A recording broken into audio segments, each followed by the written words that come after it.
Hey guys, it's John back with another Anti-Guru video. Different arrangement of where I am right now at my desk, but different camera position, microphone, that kind of thing, just to make these videos a bit better for you guys. And the video today is more a reflection than anything else. It's about how we would go about using some of the new permitted development rights that the government has floating around. And join me in a few minutes because I just want to reflect upon how easy, how difficult these appear to be, and where you could reasonably take them.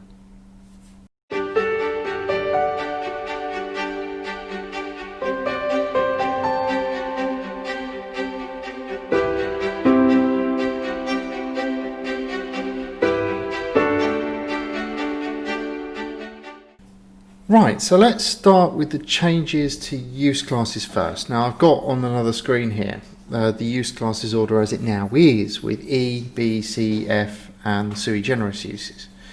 And we've received a number of sort of comments in respect of the use classes and how things have changed. Now the thing for me, bringing this sort of in the round, is that I think the E class is very, very interesting. There are a lot of bits and pieces that the government amalgamated into E. Shops, financial and professional, offices, etc, etc, etc.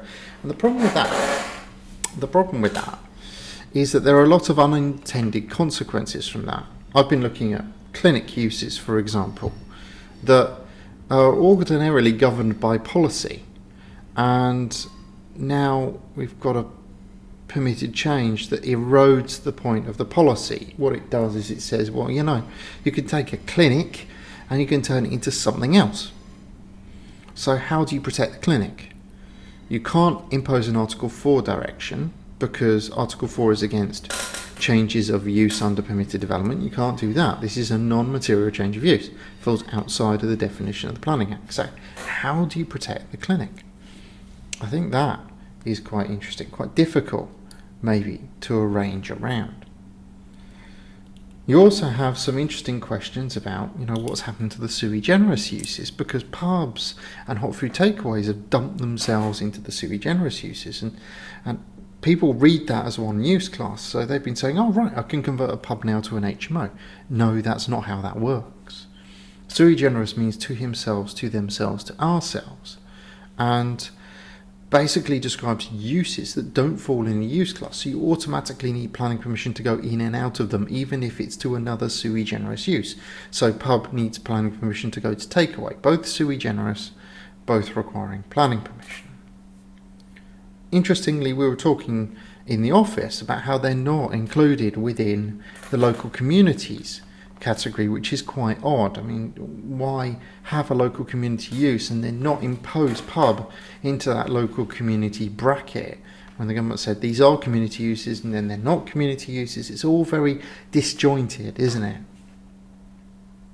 Following on from that, let's look at these new PD rights, and let's look at some of the pitfalls, I think, that we could reasonably see. Now again, I've got them on another screen here, so bear with me if I'm not looking at you. It's because I'm looking at the screen. Class A first. New dwelling houses on detached blocks of flats. Now interestingly enough, the big, I think, thing in here is, and it's twofold really. How is building regs going to deal with this in terms of the need for lift cores? How is the Equalities Act going to deal with this with the need for lift cores? And more importantly, it says you can only do them on 3-story blocks of flats, but story isn't defined. So while we're using the building regs definition of what a story is, or we're using the planning definition of what a story is, i.e. story is a clear floor with a roof on top of it, or we're using the building regs definition, which would put a story inside a roof potentially. So 3 or more stories is the limit, but how do we define what a story is? I think that one's going to be particularly interesting because it's not covered by the judicial review. If you've seen any of the postings on Facebook recently about the judicial review, that is not covered by the JR as far as I can see. All of the new stuff is, but that isn't. moving on. AA, which is the dwelling houses in detached buildings and commercial to mixed use and onwards, are all covered by the judicial review. So they're all going to be reassessed in October when the government looks at this with the High Court and with those claiming against the government. Again, we've got a 3-storey building limitation here, so what is a storey? Probably a bit easier to identify. But also, are you dealing with a building that's got lots of leaseholds in it, and maybe some mortgages inside of it, and maybe an unknown structure, and are you dealing with all of those interlinked issues as well? I think that is a very tricky permitted development right to meander your way through. These are almost really well suited to people who own the building and then rent all the flats inside the building. Think housing association. AB is that terraced use provision that we've been talking about. So terraced buildings, adding 2 stories upon a terrace building. And this is where the PD rights change. So this is where the PD rights shift from a 30-metre maximum to an 18-metre maximum, where they shift to provide more clarity on floor-to-ceiling heights, more restriction on floor-to-ceiling heights and total building height above roof. I think the difficulty here is going to be the internal organisation of the building, isn't it? It's going to be, can this building take it? Structure, again. Can't put an exo on the building, can't put a skeleton around the building. So can this building physically take it? And then secondly, after that, how on earth am I going to get access to these flats? Am I coming around the back? Am I coming around the side? What happens if you do a mid-terrace property? How does that work and stack out? AC and AD, I think, are just barking. I'm going to be brutally honest here. I think they're mental. I've been asked about these permitted development rights, and every single time I'm asked, I give the same answer. Are you sure you want to do this? Do you understand the risk? I think AC and AD are going to have massive unintended consequences, especially for those areas that have previously resisted flats. So again, we've been talking in the office about areas like Poole, which has a landmark policy in that area resisting new flat conversions where there are no flats in the road. Right? Now suddenly a permitted development right is going to come along for all of the bungalows to create essentially 2 flats, a ground and a first, out of that bungalow. All of the bungalows built after the 50s, of course. And that is going to be a bit of an interesting switch, isn't it, between where we were and where we are now. ZA is probably the most enlightened of the rights and the one that I'm most excited about. I think that's the one that solves more problems than it causes, albeit there are unintended consequences. If you've got an Article 4 that says you can't do an office to resi conversion, I'm thinking the centre of Croydon or Bracknell Forest or Hammersmith and Fulham, where you've got a beautiful 1950s office building and you want to hack that into flats, you need planning permission for it.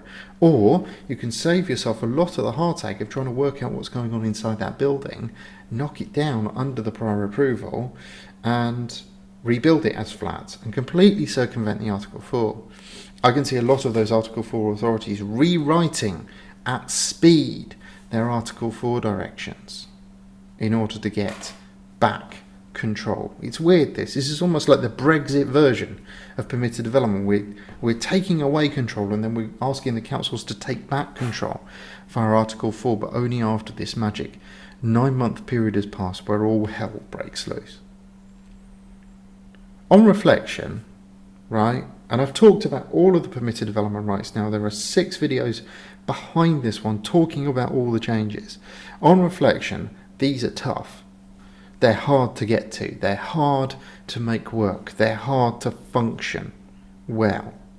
And what I would say to anyone thinking about it is, are you sure? Are you sure you want to do this? I'm sure there'll be plenty more videos that I do when we start really looking through and chewing through these permitted development rights. But fundamentally, if you're looking at them, be 100% sure. And more importantly, if you're going to be the first, that's fine. but be aware you're going to make a trip to go and see the inspector. And at the moment, the inspector is allowing 30% of appeals. So with a 30% success rate, 33% chance of survival, ensure that you've got a way out at the back end. I hope that's been interesting for everyone. I'm sure there'll be more questions and comments on these PD rights as we go through.